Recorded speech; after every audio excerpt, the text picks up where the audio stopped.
right, 25 minutes before 11 o'clock. Thank you for tuning in. It's time to learn a little bit about our vision, our eyes, our ability to see, ways to improve the way you see or how well you see. From Ocala Eye, Zora Harrison is in the studio with Lindsey Weiseman. They're here to answer our questions, not just mine and Robin's, but also yours out there. So if you'd like to call in, you are invited to do that. The number is 622-9622, WOCA. And in addition, we've learned over the visits we've had with Ocala Eye is... in addition to eye care, they also take care of hearing and facial skin things. So, good morning, ladies. How you doing? We're wonderful. How are you? Is it busy out there? I haven't been out this morning. Not as bad as I thought. No. You know, it's the week before Christmas. We figured it would be a little bit. It's still early. Yeah, it's still early. So the crowds will probably join me when I start to look today, right? Yeah, that's what's going to happen. Or me too, because I have to do the same thing at some point. So. You know, I found a stocking that has, instead of it's got like a runner's shoe on the bottom. My son and his wife run. So I got a stocking. Yeah, I know. Isn't that weird? Awesome. Isn't that good? I guess. That's a cute idea. Good. Yeah. Yeah. You could have your own stockings for Ocala Eye with eyeglasses. I know. You know, we didn't do that this year. We've just been so busy but, you know, next year we hope we can have a little time to get some of those things done. Like we talked about decorating the trees with the eyeglasses and stuff. So next year we're going to put some of those ideas to use. So I had an email letter, and I'm looking for it right now. So forgive me for not having it because the computer's not behaving. However, I'll paraphrase. It was somebody asking. You mentioned something about floaters a couple of weeks ago, or somebody called in about floaters. I can't remember now. We get that question commonly. All right. Somebody was asking if you could please explain what it is to see if it's what he or she is going through right now. Like, I'm sorry, I can't. This computer's just not doing what it's supposed to do. Okay, all right. So the floaters, what is that again? So floaters can be many things. They can be completely benign and just a part of the aging process or changing as our eyes, change. But they can also be warning signs. So anytime you have a floater that your doctor has not looked at, you have to have your doctor look at it. Once the doctor's looked at it and they said, you have no detachment or bleeding or hemorrhages or anything going on, then you know what the new standard is for you. So if that floater was to change again, or you had new symptoms like the light flickering off and on, like flashing lights, or pepper being, it looks like the floaters broke up and it looks like a black pepper in your vision. Oh, wow. New floaters, or like a curtain or veil obstructing your vision.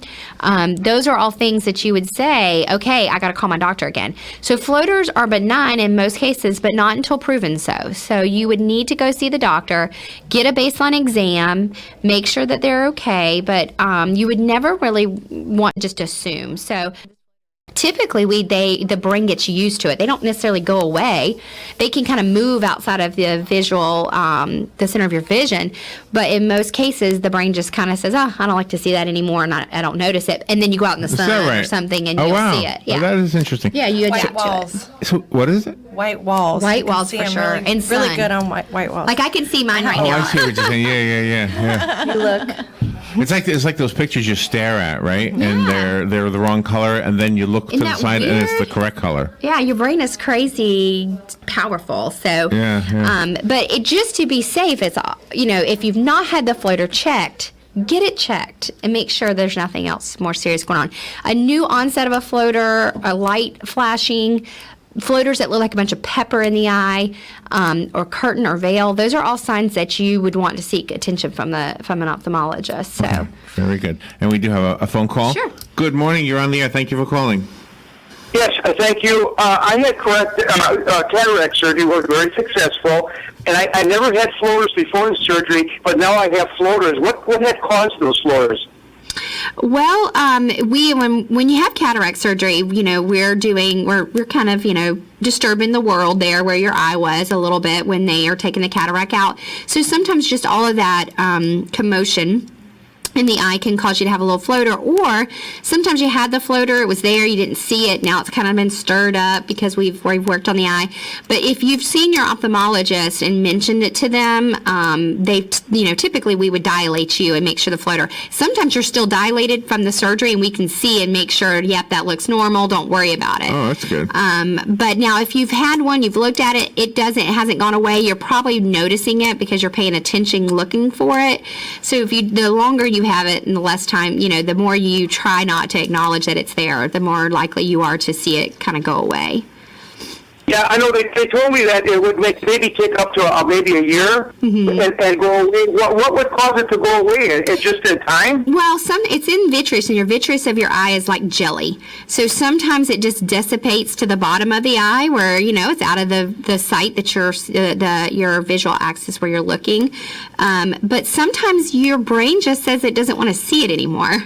That is the most common, that the brain just kind of says, I don't like it to see you, so I choose not to. And then you may walk outside, like we said, or look at a white wall, like Lindsey pointed out, and notice a floater again. But they're perfectly normal and natural, and it could be completely unrelated to the cataract surgery, and you didn't notice it because the cataract was dense. It's just hard to tell. Okay, well, before I go to bed every night, I'm going to talk to my brain and say, please get rid of my floater. It's really bothering you that bad? Well, it's like when I'm driving a little bit, but like when I'm watching TV, I sit fairly close to a TV set, and then I see these things floating by off and on. It's kind of irritating, I would say. Yeah, well, hopefully with time it just kind of makes itself less noticeable. That's the best to hope for. What, do they just break down naturally then and go away? Well, it doesn't, like I said, either it will float to the bottom and you don't see it, or your brain will eventually usually just not acknowledge that anymore. And that takes time. Okay. Yeah, okay, thank you. You're welcome. Sounds like a snow globe. It'll float to the bottom. It's kind of crazy. We've had somebody on one time talk about the crystals in the ears. Yeah. Have you ever, is it the similar thing? Crystals in the ears and floaters in the eyes? I don't think so. I don't know. The vitreous is very thick substance, but the consistency of it does change as we age. But I think floaters are just kind of just part of natural process. I mean, you can get floaters from getting a bad hit in the back of the head. They make you go to the doctor, and they call and usually send a referral. Oh. So in most cases, but when you come in, we're going to get a list of all your medicines, and we're going to check for anything that we're concerned about. And that affects vision sometimes, your medications? It does. It does. There's, like I said, there's a small handful of them, but yes, that we check for color vision and then visual field defects and things of that nature. It's amazing what you can do and how you can correct the problems, though, right? Yeah, it is cool. I mean, now if these, like amiodarone, if it started to cause a problem, and Lindsey, I can't think of the other one, that's Plaquenil. We don't change your medicine. We just report the data to the doctor managing your medicine. Right. And then they make a decision whether or not they're okay with those changes, and because the benefit of the medicine outweighs what's happening, or do they want to make changes or adjustments. But we don't manage that part. When a person decides that they want to go from glasses to contact lenses, can they start wearing the contacts right away? How long does it take for them to get adjusted to them? They can do them right away. It just kind of depends. Some patients can just naturally do good with them, and some of them we have to bring them back and kind of do a little bit of adjustment, whether that be the size of it or the prescription part of it. Are they all clear, or do you actually put a tint to them, not just to change the eye color, but because the eyes are sensitive? No, they're clear. Mm-hmm. Like we have some patients that have the ones that have the color. Yes. To change our eye color. Oh, I see. I think that the contact lenses have some type of color where you can see if it's right eye or left eye or something like that. They do have some type of method of really? when you put it in. Can tell then. Yeah, I don't know what exactly that is, but as far as tints, I've never seen a contact with a tint to have a decrease glare No. like they do with glasses. Right. I don't think that you have those same issues with contacts as you do with your glasses. So what is your thought on the discount places, especially online? Will they say order your contacts or your glasses even? Well, I'll give you an example of what I think of those. So we had a patient, he hasn't seen us since 2014, and he called in to make an eye appointment. And I got him because, I picked up the line but to call someone, and I got the patient. And so I said, well, where have you been getting your contacts? He said, well, I've been using an online service. Oh, my gosh. And I said, well, your contact lens prescription's only good for a year. And we're talking since 2014. He said, well, they're sending them to me every month. Now he's having a problem. That's why he called, and we got him in. But, that's disturbing to me. Contact lenses are dangerous. You have to, if you don't have the financial means to wear the contact lens the appropriate amount of time that it's prescribed, and you don't have the means to see the doctor every year to make sure that that contact is still fitting appropriately and that you don't have any kind of issues from wearing a contact lens, which you can develop, then you shouldn't wear them because they can cause permanent damage and blindness if they're mishandled. And that's what we always see the bad side of it. We see the really bad side. And if those contact lens places required a active prescription, then I would have no issue with them. We have no problem with someone saving money by buying them, although most of us pay the exact same thing. So we're a vendor that we sell contacts. You can get the contact lenses from us for the exact same price as you can online because the vendor gives us the exact same promotion as they do them. Oh, okay. Okay. It's Well, not expensive. that's good to know right there. It is, because a lot of times we can do better, because sometimes they even give us better promotions. Like if you buy 6 months supply or 1 year supply, sometimes you get, for a year supply, you get 2 months free. There's a lot of rebates and stuff they do. Okay. But the real issue is that they will go ahead and refill that prescription, and there's very little contact with the office. I think they call you once, and if you don't return the call, they assume the patient prescription is renewed. So that's very dangerous. So that's the problem I have with them. It's not that we don't want the patient to buy something for convenience or cost savings, but you really need to be careful and make sure you're taking care of your own self and that you're getting checked every single year at minimum when you wear contacts. So are there any thoughts on the glasses that you can get online? Obviously, they're not as dangerous as... No, those are not dangerous at all. I think for a person that doesn't need like a reading prescription, that online are pretty easy.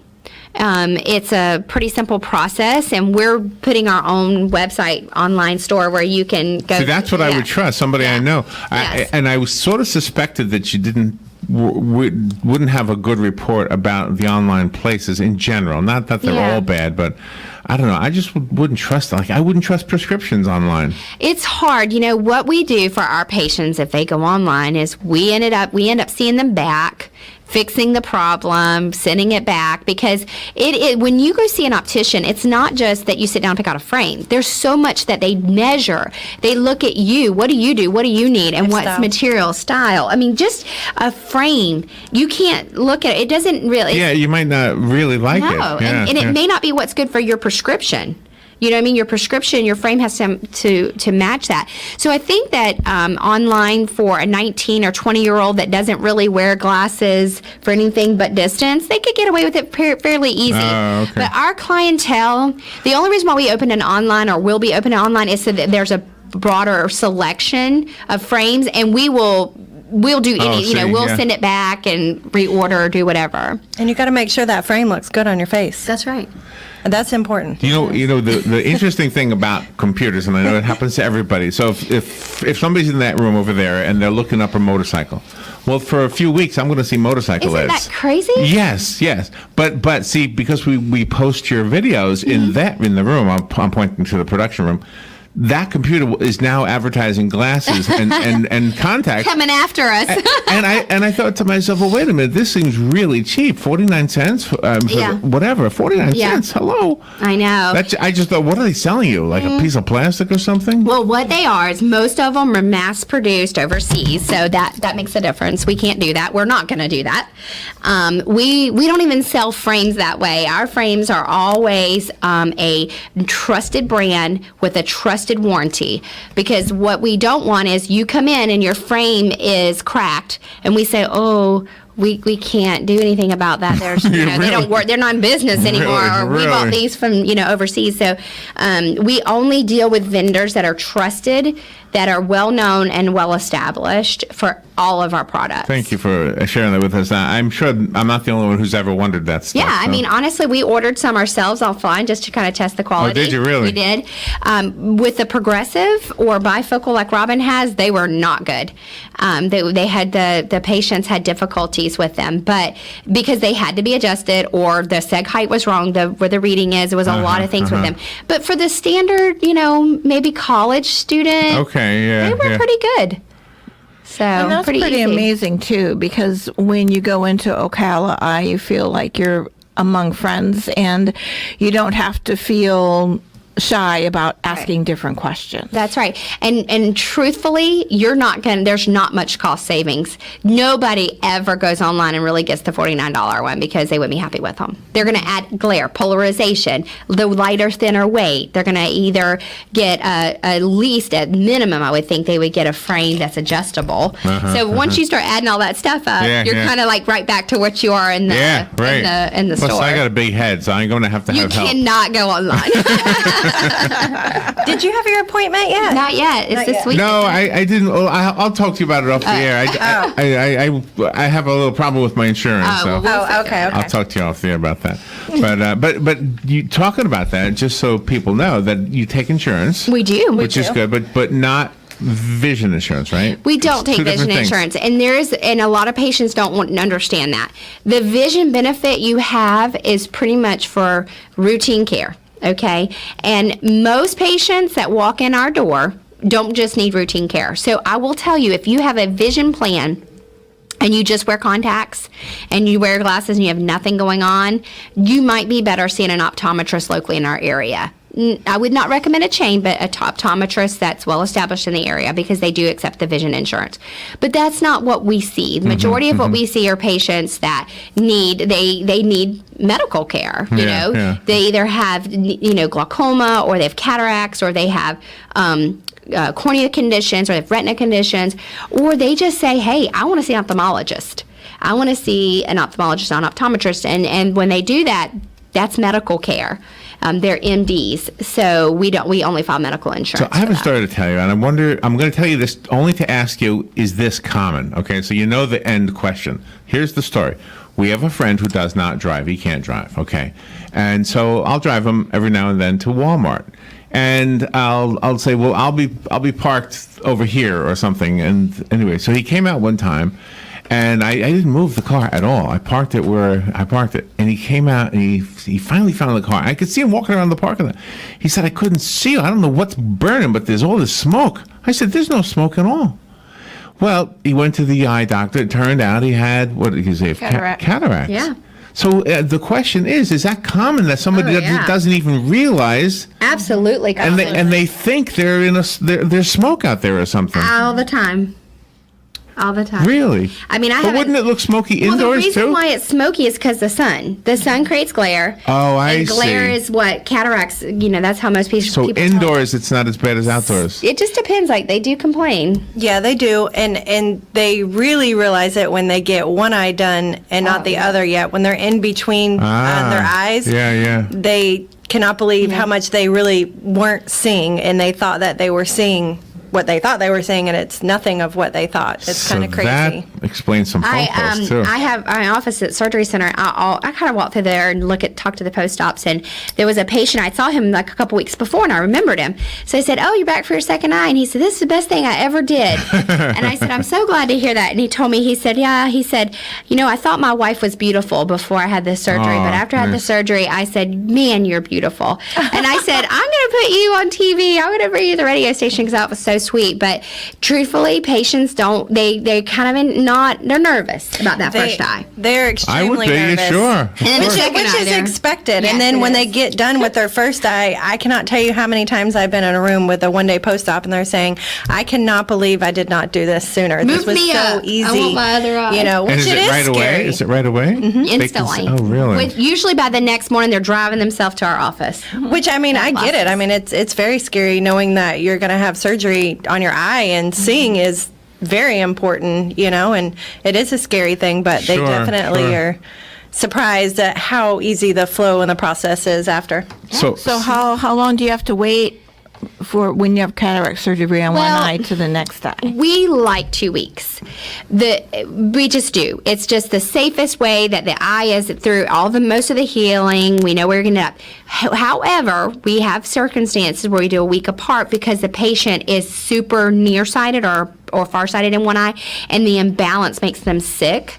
So they just, they keep the other eye covered until we do it. So those situations, we'll speed it up.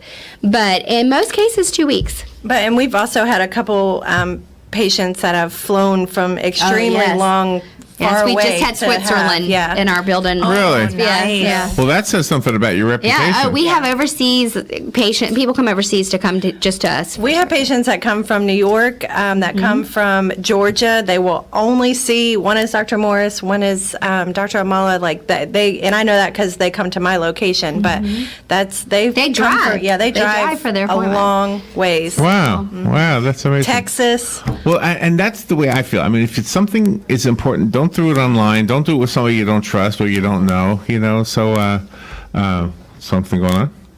Robin? I know, I'm looking too. All right, so for the listener that peaked, whose attention we piqued when we brought that subject up, you're going outside every time you turn around. You think it's smoky or something out there. Come see us. Yeah, just get your eyes checked. Cataract surgery, when done correctly, which I would say in most of the United States it is, very, very, very little risk. I mean, there's obviously things that can happen that no one can control, and those are small. But it's not something to be fearful of. It's something that you just need to go and get checked, and that's not a long process. Just to know your options. Let everybody know how we get a hold of you. What's your phone number? The best way to reach us is, as our phone number, it's 352-622-5183. But feel free to go to our website at www.ocalaeye.com. You can book right then. You can book your aesthetics appointments, and then you can request appointments for anything else. And the only reason why we don't allow you to book online right away is because we want to make sure you put you in the right slot. So email. We always email back and forth with patients. We do that quite often too, so they can use that online at our website. And call us if you need that information repeated. We do keep that handy because we know that many of you are listening to this or watching this in the middle of the week. Just call us here at the radio station, 732-8000, and either ask for Robin or me, or maybe anybody probably has, but I know Robin always ask for Robin. That's easier. Just ask for Robin. Zora and Lindsey, have a great Christmas. You too. Thank you so much. Thank you for doing this. My pleasure. Thank you. We will be right back.